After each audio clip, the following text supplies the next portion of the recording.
My car is red. Big deal, you may say. My car is blue, green, or silver.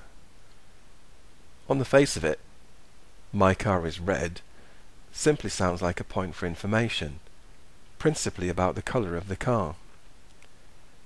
But is that really all it conveys?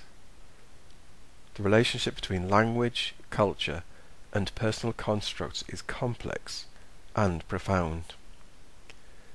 My car is red conveys all kinds of hidden personal and cultural messages. My relates to I. It says something about how I see myself in relation to others, my self as separate and distinct from others. It's a culturally constructed I. My says something about possession. I consider the car in some way belongs to me. The notion of possession, of belonging, is a cultural construct. It's about the relationship between me and other. It points beyond my personal beliefs, my personal constructs, to a wider cultural context, how the relationship between people and objects is perceived and organized in my own cultural environment. It has political and economic implications. It touches on issues of rights and legality, shared implicit values, rules and behaviours that the culture I live within accepts and endorses. Car. At a literal level, I picture the car and I see an object that has a particular function, a mode of transport. As I explore my car phenomenologically, I realize it evokes feelings of comfort, convenience, freedom, enjoyment for me. Culturally, it also represents something about relative wealth, social status, and mobility. It's an object and a personal cultural symbol.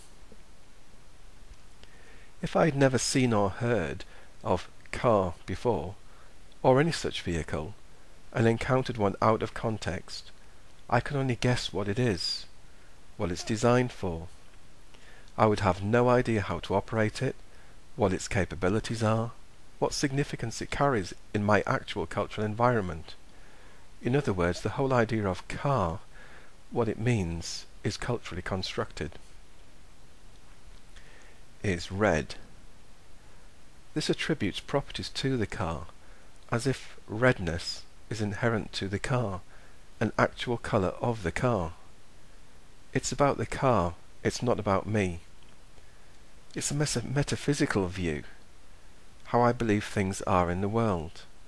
To be more accurate, I could say, I experience the car as red, where red is the colour I experience in the brain when I see the car in white light. Is the car still red when it's dark? But red is a social construct too. We use red to denote a colour, a label that distinguishes one colour or a group of similar colours that fall broadly into red within my culture from other colours. I don't simply see and categorise colours at a personal level. I live within a culture that distinguishes between and organises colour categories in very specific ways. I inherit the language I use, language that creates its own ways of framing and categorising. I also inherit my own cultural environment and history. My thinking and experience are profoundly influenced by these inheritances. At the same time, I have my own unique experience of the world. How I act in the world shapes my language and culture too. It's a mutually influencing process. So, my car is red. Simple to say, profoundly revealing when unpacked. It says something about me, how I perceive and experience the world and myself in the world, and also something about the beliefs, constructs, values and practices of my wider cultural environment.